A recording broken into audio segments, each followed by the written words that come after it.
Esta serie de lecciones tituladas Siguiendo el Camino son súper esenciales para lo que nosotros somos como iglesia. Y voy a empezar leyendo algunos pasajes bíblicos en el Evangelio de Marcos, así que si tienes su Biblia puede abrir su Biblia. Si tienes tu teléfono puede seguir con su teléfono celular. ¿Okay? Por cierto, ya hay Biblias en imprenta, ¿sabe usted? Porque a veces estamos con el teléfono así, no podemos ver, ¿verdad?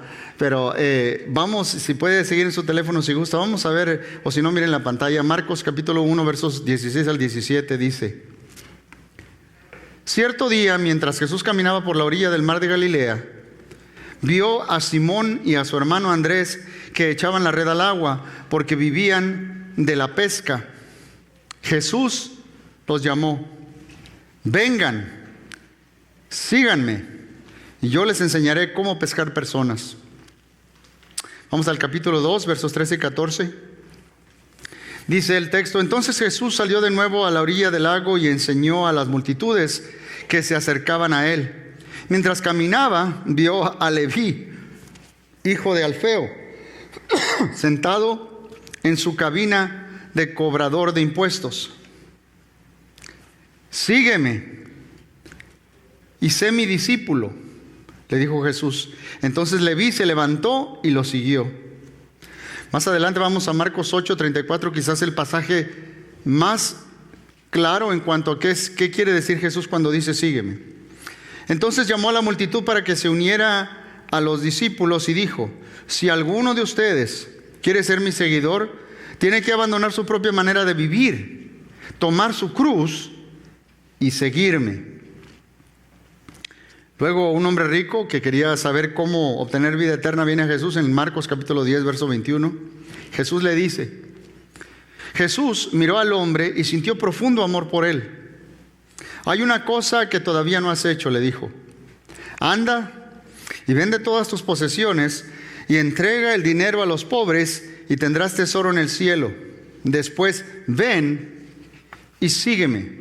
Ven y sígueme. Hasta donde yo entiendo, hasta donde yo he leído, hasta donde yo puedo ver, en ninguna parte del relato que tenemos de Jesús en los evangelios, jamás le pidió Jesús a alguien que lo aceptara. Pero sí invitó a todos a que lo siguieran. A que lo siguieran. Es en esta sesión nosotros decimos en esta iglesia continuamente que la visión es la forma de alcanzar la misión. Todas las iglesias tienen la misma misión. Jesús quiere que hagamos discípulos. Incluso la iglesia de Dios existe para ser y crecer discípulos de Jesús. Pero esto me lleva a la escena de una película, no sé si la ha visto usted, The Princess Bride. Un hombre, Vizzini, ha sido seleccionado para raptar a una princesa. Pero un hombre enmascarado siempre sale en su defensa. Y este hombre Vizzini dice continuamente: inconcebible, inconcebible, inconcebible, inconcebible. Hasta que miren esta foto de Nicky Montoya, le dice: tú sigues usando esa palabra. Yo no creo que significa lo que tú piensas que significa. Y eso es lo que quiero que entendamos. ¿Qué quiere decir ser un seguidor de Jesús? Quiero en esta serie que entendamos qué significa. ¿Qué queremos decir nosotros como iglesia seguir a Jesús? Y sobre todo, ¿qué quiso decir Jesús cuando dijo sígueme? Eso es lo que vamos a ver. Y es muy importante. Entendemos, mis hermanos, que Jesús nos comisionó, nos encargó a sus seguidores a que vayamos por todo el mundo y hagamos discípulos de todas las naciones, de todos los grupos étnicos, que sean seguidores de Jesús, que vengan a ser seguidores de Jesús, a ser discípulos. Las órdenes finales de Jesús, mis hermanos, no fueron hacer que la gente hiciera una decisión, sino discípulos. Hay iglesias y hay campañas. ¿Cuántas decisiones hubo? No nos mandó a hacer decisiones, nos mandó a ser discípulos. Pero hoy en día seguir tiene un significado, significa hoy en día, es la decisión de aceptar y estar de acuerdo con ciertas verdades acerca de Jesús. El Evangelio hoy en día, mis hermanos, se presenta como una oferta para una transacción y no una transformación. En otras palabras, acepta algunas cosas sobre Jesús y cuando te mueras tienes un boleto para ir al cielo. Pero Jesús nos está llamando a una manera diferente de vivir. Y cuando aceptamos ese modelo de simplemente acepta a Cristo y cuando te mueras te vas a ir al cielo, en vez de decirle a la persona, mira, ven, sigue a Jesús, aprende a vivir como Él, sé como Él y todo lo que eso implica, lo que tenemos como consecuencia, mis hermanos, es que es hacer personas que quieren a Jesús pero no quieren ser como Él. Que quieren a Jesús pero no quieren ser como Él. Hoy una persona puede ser un cristiano, lo pongo entre comillas, sin ser un seguidor de Jesús. La crisis que la iglesia afronta hoy en día es una crisis de formación. Es una crisis de formación. Es una crisis entre lo que los cristianos dicen que creen y cómo viven verdaderamente. Esa es la crisis. Ahora tenemos un reto. Vivimos en un mundo, mis hermanos, en un mundo consumista. La mayoría de las organizaciones ofrecen servicios a cambio de dinero o lo que sea, y ofrecen un servicio a los consumidores. Pero la iglesia no está para eso. Nosotros estamos para imitar la vida y la misión de Cristo. Pero sin embargo, muchas iglesias, aunque tienen buena intención, terminamos cayendo en el mismo sistema del mundo de vender un servicio. Mire, hay un hombre que escribió un libro, Iglesia del Futuro, se llama Will Mancini, y él decía, ¿cuáles son las razones por las cuales las personas van a la iglesia? Aún en días fríos como estos, ¿verdad? ¿Por qué va la gente, o en día calentito? ¿Por qué va la gente a la iglesia? Y él dice 4 cosas, y en inglés lo dice con 4P. Él dice Place, Personality, Programs and People. En otras palabras, ¿por qué va la gente a una iglesia por primera vez? ¿Por qué asiste? ¿Por qué van? Bueno, por el lugar. El lugar, porque el lugar me queda cerca de la casa, esta iglesia, voy a ir a esa. O se ve bonito, voy a manejar un poquito más, pero voy a esa. 2, personalidad, porque el predicador, el pastor de jóvenes, alguien es muy carismático o tiene un carácter moralmente bueno. O 3, porque hay programas en esa iglesia. Yo tengo niños pequeños y tienen una muy buena escuela dominical, o tienen un ministerio de hombres o de mujeres y llena mis necesidades, tienen los programas que tienen. O allí van personas que yo conozco. Recientemente hay una pareja que me dijo, mi hermano, vamos a empezar otra iglesia, tenemos unos amigos que van allá y son muy cercanos, bla, bla, bla, bla, bla, y vamos a ir allá. Y conocemos personas, por eso personas que son importantes para nosotros, y terminamos yendo ahí. Mancini llama a estas 4 razones el primer piso. El primer piso. ¿Okay? Lo llama el primer piso. Y todas esas cosas son importantes porque es como la gente por primera vez se encuentra con una iglesia. Por lo tanto, ir en busca de la excelencia en esas áreas es muy importante. ¿Okay? Y debido a que son fáciles de medir, es donde la mayoría de las personas ponen su atención, y también donde se va el presupuesto de las iglesias en esas 4 áreas. Sin embargo, cada métrica en ese primer piso está sujeto a cambio. La iglesia se puede cambiar de local. ¿Okay? El pastor, el predicador carismático se puede ir a otra parte. ¿Okay? Los programas que tenían en una iglesia a lo mejor cambiaron. Personas que yo conocí ahí ya no asisten, se cambiaron por cuestiones de trabajo, ahora viven en otra parte. Pueden cambiar. Lo que no debe cambiar es el compromiso de la iglesia de hacer crecer discípulos de Jesús. Mancini llama a eso el aposento alto, o el segundo piso, por así decirlo. E insiste correctamente que el enfoque de los líderes de la iglesia Que el enfoque de los líderes de la iglesia es hacer que cada persona pase del primer piso a ese aposento alto, a ese segundo piso, a donde tienen un encuentro y tienen una relación con Jesús y están siguiendo, aprendiendo a seguir a Jesús.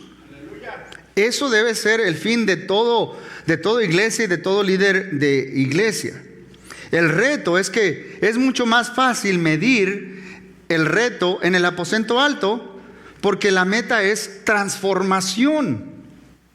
La meta es transformación. Mire, uno puede medir cuántas personas asistieron a la conferencia de mujeres que hubo, o a la reunión de mujeres que tuvieron en la celebración, o al grupo de hombres que hubo. Uno puede medir cuánta gente viene asistió el domingo, cuánto dinero se recolectó para ayudar a ciertas personas. Todo eso se puede medir.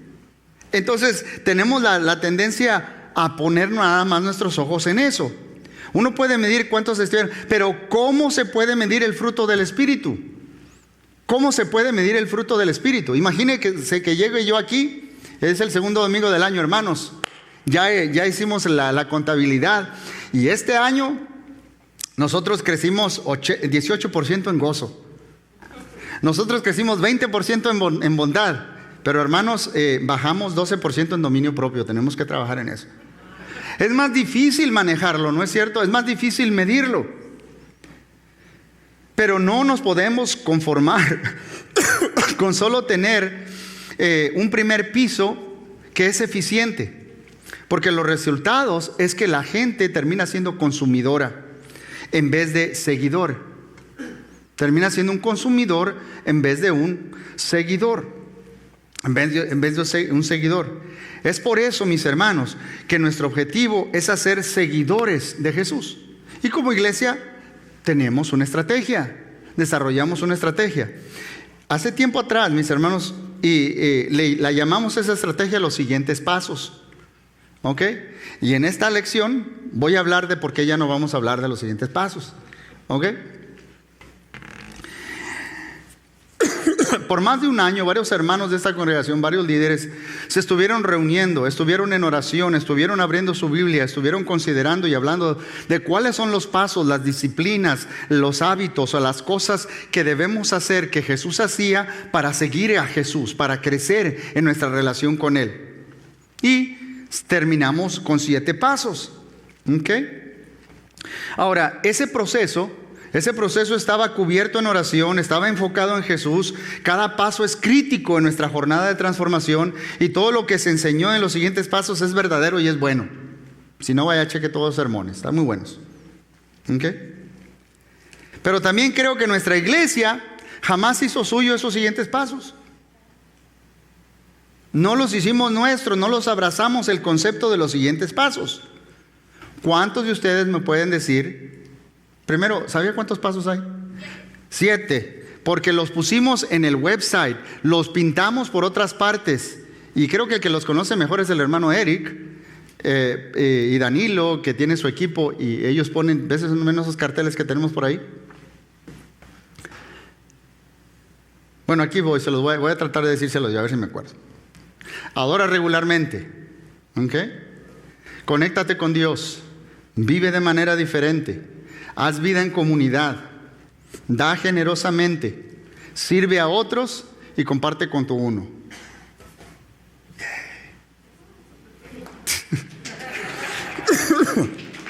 Más vale que lo sepas, yo lo prediqué, ¿verdad? Pero hay 2 puntos débiles de estos siguientes pasos que se han hecho evidentes, mis hermanos. Y uno me lo sospechaba y el otro me lo debí sospechar. Primero, este es el primer problema. Primero, es que hay demasiados pasos y no hay suficientes pasos. O sea, ¿cómo reducir? Hicimos un esfuerzo, los líderes hicieron un esfuerzo por reducir nada más a 7. Y ahora ni nos memorizamos los números de teléfono, que tienen ¿cuántos números? 7, ¿verdad? Entonces ya nomás me lo pasan y ahí los tengo en una lista. Thank you, brother. Ahí los tenemos en una lista, los números. Son 7, pero ni siquiera eso, eran demasiados, ni siquiera muchos, era para que todos supiéramos cuáles son todos esos pasos. Y al mismo tiempo, al mismo tiempo, ¿qué hay con aquellos pasos que no los pudimos meter en esos 7? como la confesión, el ayuno, el sabbat y muchas más cosas. Entonces, necesitamos algo más pequeño de lo que tenemos y necesitamos algo más grande de lo que tenemos. El segundo problema es que hay una tentación a pensar que los pasos son el fin en vez de ser el medio hacia el fin. ¿Ok? La meta no es que la gente adore regularmente o dé generosamente o aun que haga una vida en comunidad. Mira, tú puedes leer tu Biblia, tú puedes diezmar y unirte a un grupo y seguir siendo una persona bien mala y egoísta. ¿Ok? La meta es ser como Jesús. O sea, los pasos son un medio a un fin, a parecernos, a cambiar, a ser cada vez más como Jesús, que la gente viva allí en ese aposento alto, en una relación con Jesús y creciendo y siendo cada vez más como Jesús. En otras palabras, el fin es como lo dijera Pablo a los Gálatas: queridos hijos, por quienes vuelvo a sufrir dolores de parto, ¿hasta qué? Hasta que Cristo sea formado en ustedes. De eso se trata, de que Cristo se forme en nosotros, se forme en nosotros. La meta es hacer crecer un pueblo que cada vez piensa más como Jesús, habla más como Jesús, reacciona como Jesús, perdona como Jesús, ama como Jesús, es cada vez más como Jesús. Ahora, los primeros discípulos, mis hermanos, probablemente reconocieron esto más que nosotros cuando ellos escucharon por primera vez las palabras que leí al principio: ven, sígueme. Cuando ellos oyeron esa palabra sígueme, ellos tenían quizás algo más claro que nosotros no tenemos. Y le voy a explicar. Agárrese porque voy a dar un poco de enseñanza, ¿ok? Siga conmigo, esto es muy importante. ¿Qué quiso decir Jesús cuando dijo sígueme? Primero quiero que entendamos, mis hermanos, que el discipulado no lo inventó Jesús. No lo inventó Jesús. ¿Okay?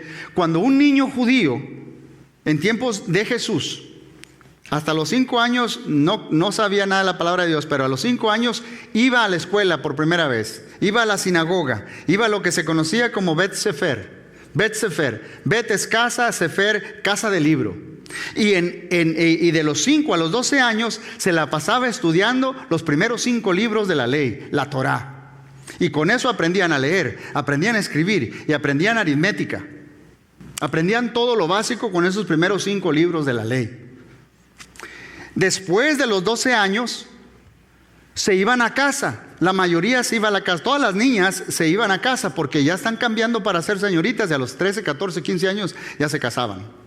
Muchos niños también regresaban a casa. ¿A qué? A hacer el trabajo que hacían sus padres, ya sea pescador, ya sea carpintería, ya sea en el campo, ya sea con los animales, cualquier cosa, regresaban a eso.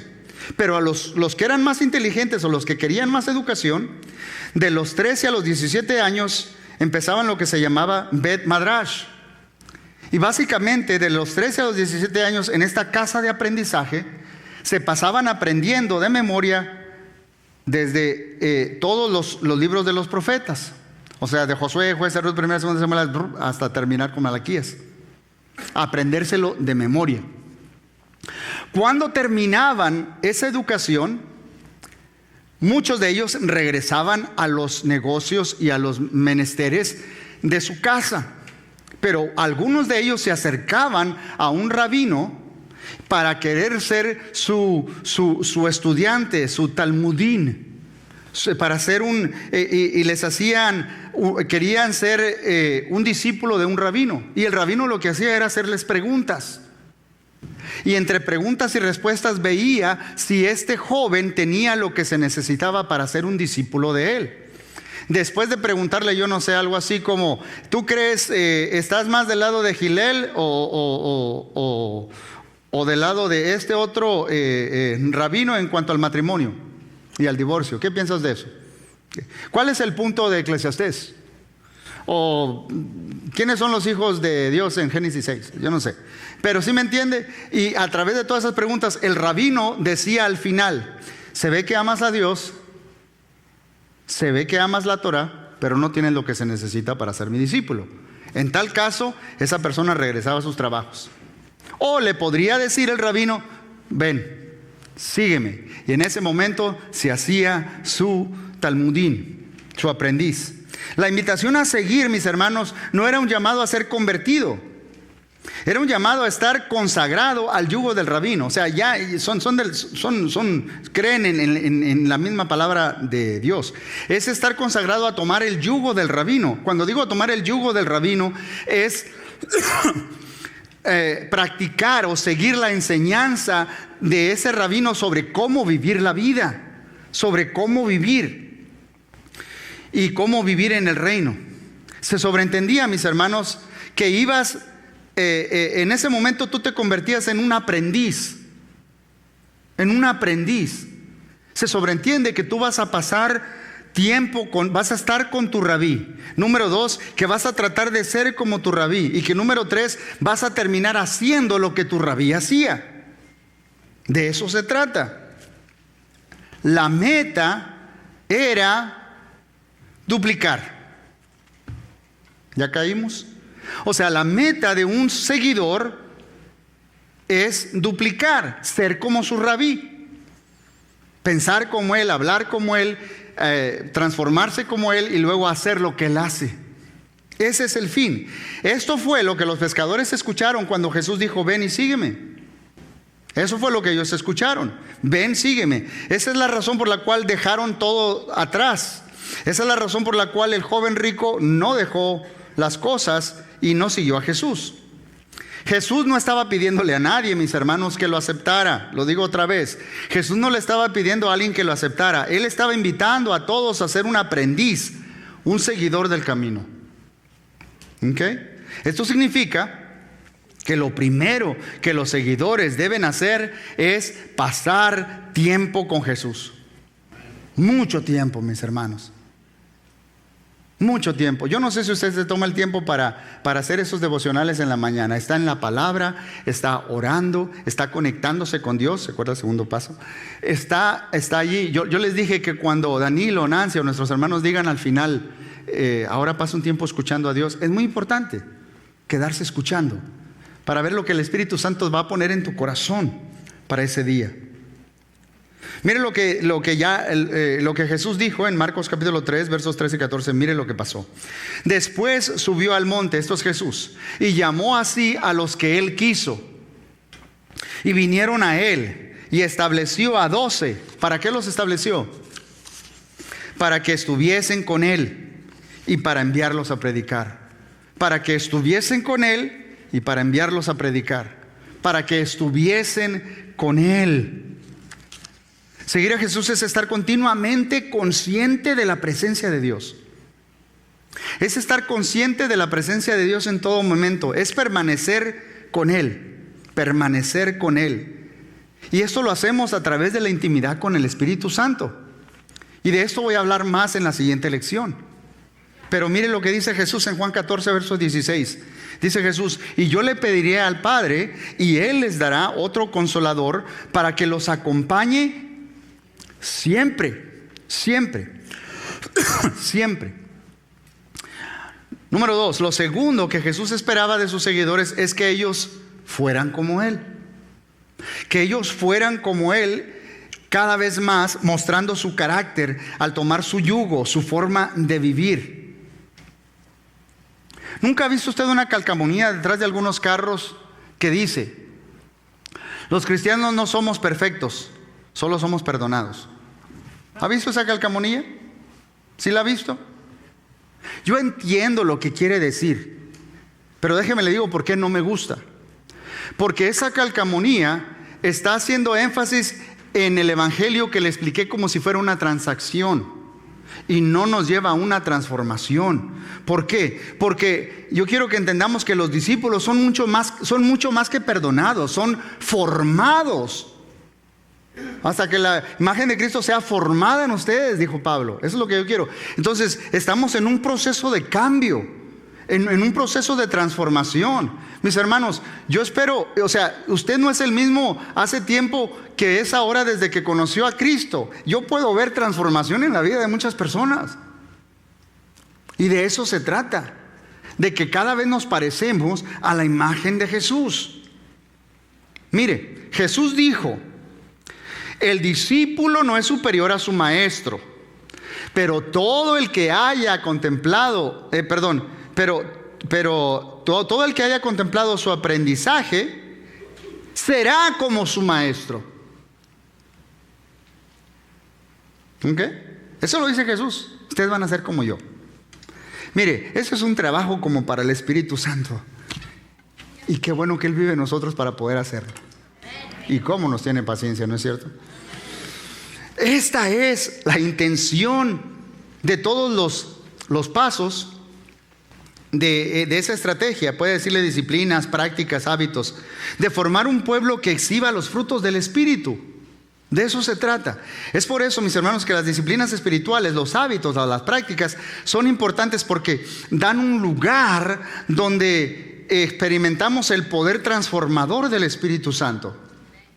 Es ahí cuando estamos en silencio, en oración, que el Espíritu Santo trabaja en nosotros. Es ahí cuando estamos leyendo la palabra de Dios, que el Espíritu Santo está trabajando en nosotros y va a usar esa palabra. Es ahí cuando estamos ayunando, dejando cosas atrás, enfocándonos en Dios. Ese es cuando estamos teniendo comunión con otros santos. Es cuando tomamos y recordamos la Santa Cena. Es cuando estamos haciendo todas esas cosas, cuando estamos sirviendo, cuando estamos dando, que el Espíritu Santo, creamos un lugar donde el Espíritu Santo nos puede transformar y nos puede cambiar.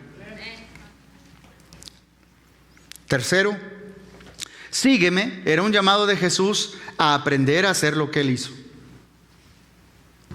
A eso nos llamó Jesús. Prepárese por lo que voy a decir, ¿ok? Él nos está llamando. Mire, Jesús dijo, el texto dice, y para enviarlos a predicar y que tuvieran autoridad para sanar enfermos y echar fuera demonios. ¿Qué vino a hacer Jesús? Jesús vino a anunciar, a proclamar y a establecer el reino de Dios. Trajo la luz y vino a destruir las obras de las tinieblas, las obras del enemigo. Y Él reclutó seguidores para que se unieran a su movimiento. Él no andaba buscando aceptación, que lo aceptaran. Él andaba reclutando gente, seguidores, que se unieran al movimiento de lo que Él estaba haciendo.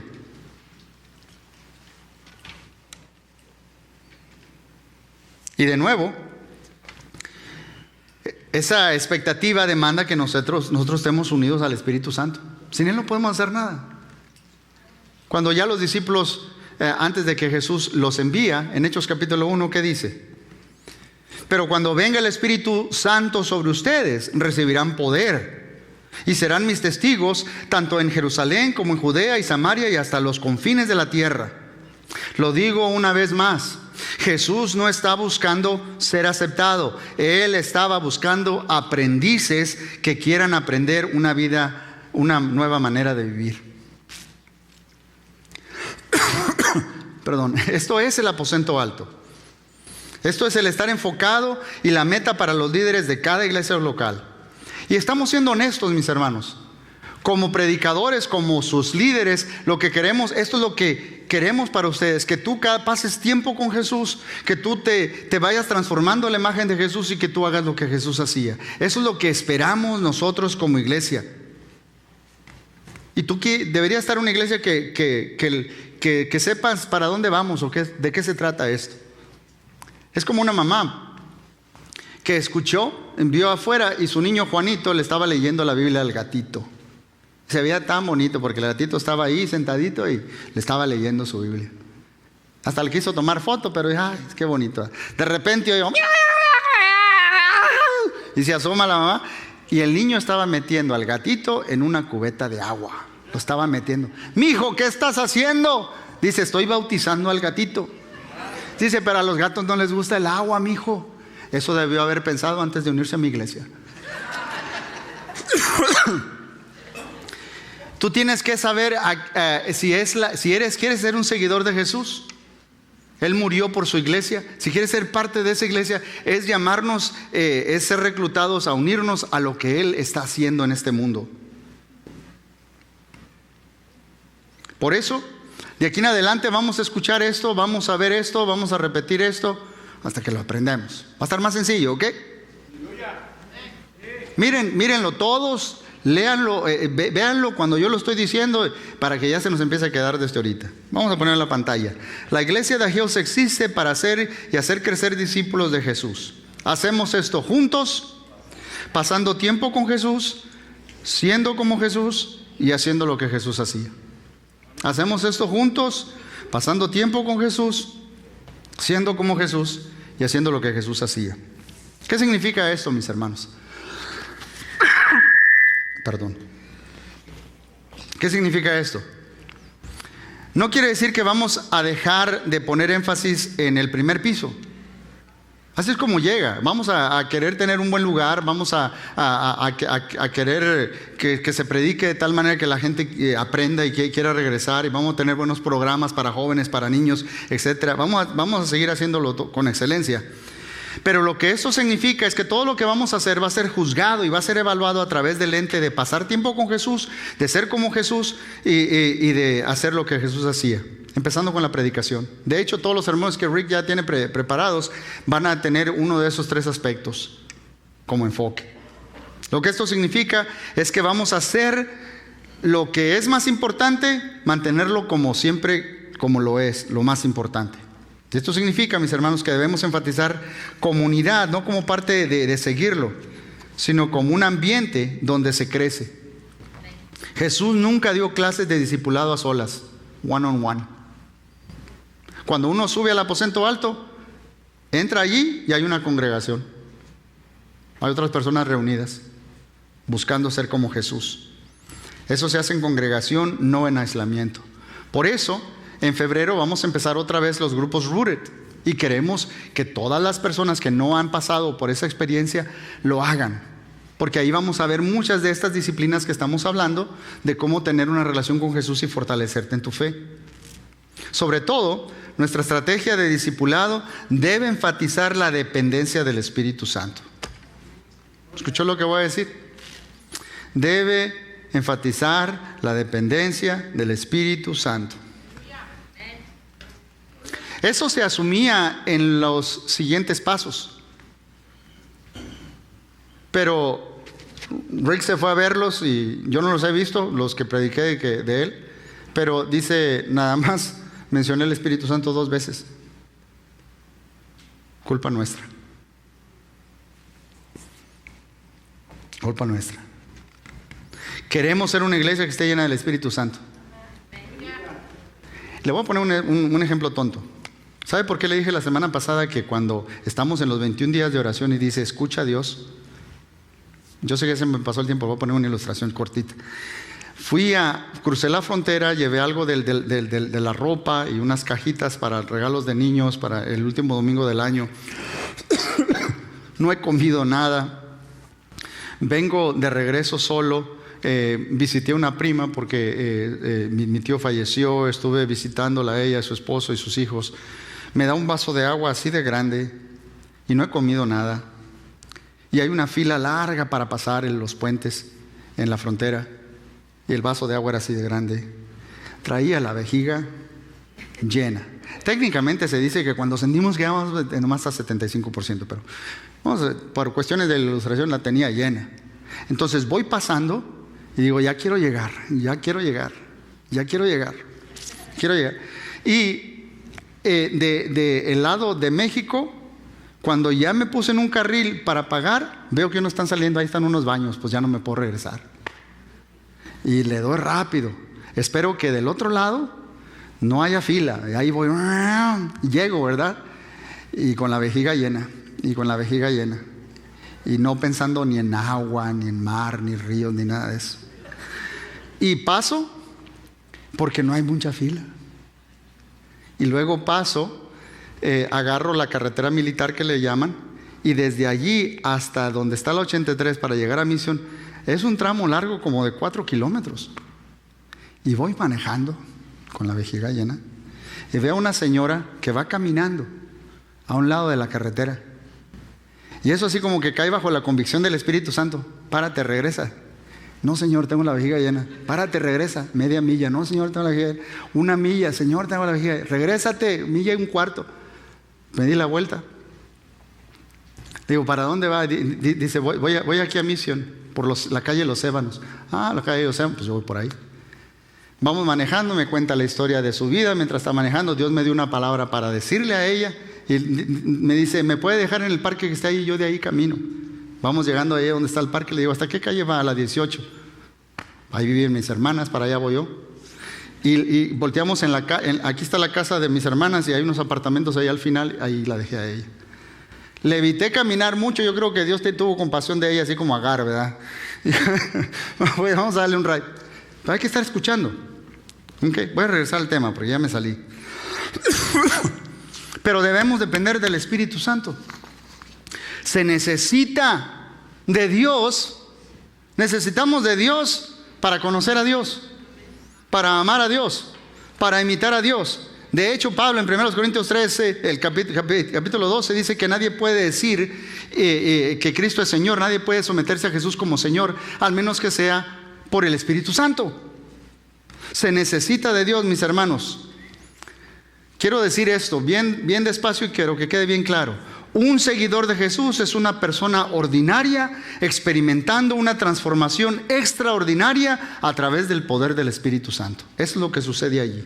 Eso es lo que Dios quiere para todos. Y este cambio es posible y está accesible para cualquiera. ¿Qué dijo Jesús antes de decir sígueme? Ven. Cualquiera que quiera puede ser un discípulo de Jesús. Mire, le voy a decir que hizo diferente a Jesús a otros discípulos, a otros rabinos. ¿Sabe qué? Los pescadores que habían sido rechazados, ¿se acuerda? Se ve que amas a Dios y la Torá, pero no tienes lo que necesita para ser mi discípulo. Se regresó. ¿Sabe por qué está Pedro, Andrés, Jacobo y Juan remendando redes y pescando? Porque una vez quisieron ir a la escuela superior y no tenían lo que se necesitaba para hacer un talmudín. ¿Ok? Pero Jesús les dice, ven, sígueme. Pescadores que habían sido rechazados fueron invitados. Recolectores de impuestos como el que leímos al principio, que ni siquiera podían aplicar, fueron invitados. Mujeres, las cuales ni siquiera eran tomadas en consideración, fueron invitadas. Todos pueden ser un aprendiz del Rabí Jesús, pero nadie podía hacerlo sin dejar algo atrás. Tú no podrías seguir a Jesús con hacer solo unos pequeños ajustes en tu vida. Mire, quiero ser bien claro. Yo creo que San Agustín hizo mucho daño desde el siglo IV, pero le voy a explicar esto.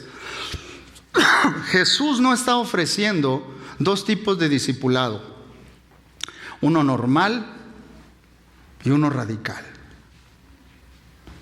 Si quieres ser un discípulo normal, pues espero que vengas a la iglesia de vez en cuando, ¿okay? Que des algo de vez en cuando y que ya no digas tantas malas palabras ni veas tantas cosas que no son buenas. Y otro tipo de discipulado para aquellos que están consagrados, buscando de Jesús, tratando de ser como Él en todas las áreas de su vida, algo más radical. No, Jesús solamente ofrece un solo tipo de discipulado. Nos está llamando, pasa tiempo conmigo, sé como yo, haz lo que yo hago a todos.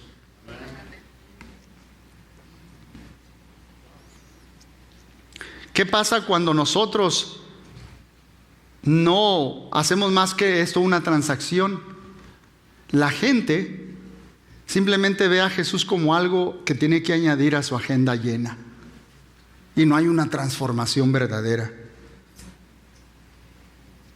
Solamente tienes que ser un poquito más bueno. No, Señor, de eso no se trata. Esa versión no tendrá impacto en las naciones ni en las generaciones. La iglesia debe dejar de ¿acepta solamente a Jesús? No.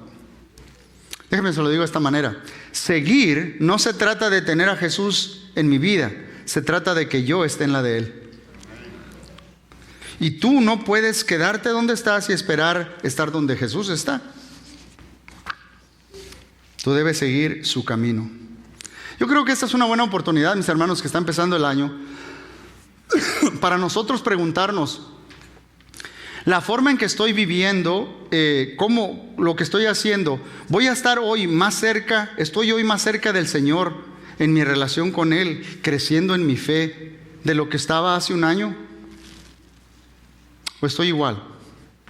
Es un buen tiempo para evaluar, es un buen tiempo para preguntarnos esto. Porque muchas veces hemos normalizado una manera de vivir que ningún rabí toleraría.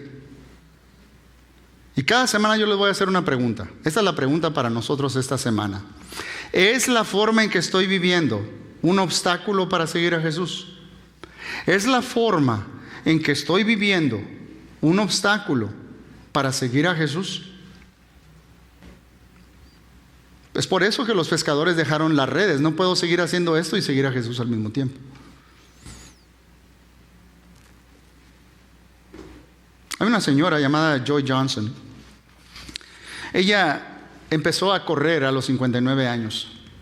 ¿Qué digo a correr? No, todos corremos, pero a correr como una forma de hacer ejercicio. Es como el hermano Dago. Usted sabe que a mí me gusta jugar fútbol. Y corro y corro y corro. ¿Sabe por qué corro? Le gusta correr al hermano Dago. No, me gusta comer bastante. Entonces, para quemar calorías tengo que mantenerme y hacer ejercicio. Pero esta mujer a sus 59 años empezó a correr maratones. Se preparó y corre casi como 3 al año. Aquí hay esta foto donde está con Al Roker, porque acababa de correr la maratón de Nueva York. Ahí tenía 86 años. ¿Ok? Ella tuvo una caída, corrió la maratón en 8 horas. Tuvo una caída ahí por la milla 20, por eso trae esos parches ahí. Después, durante ese día, se fue a su hotel y se acostó con los tenis puestos a los 86 años, después de correr 25 maratones. Y murió. Murió haciendo lo que más le apasionaba, como decíamos cantando, nuestro anhelo. En los cantos estamos haciendo nuestro anhelo, lo que más quiero.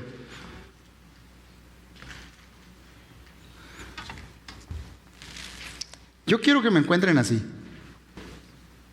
Que digan de mí, murió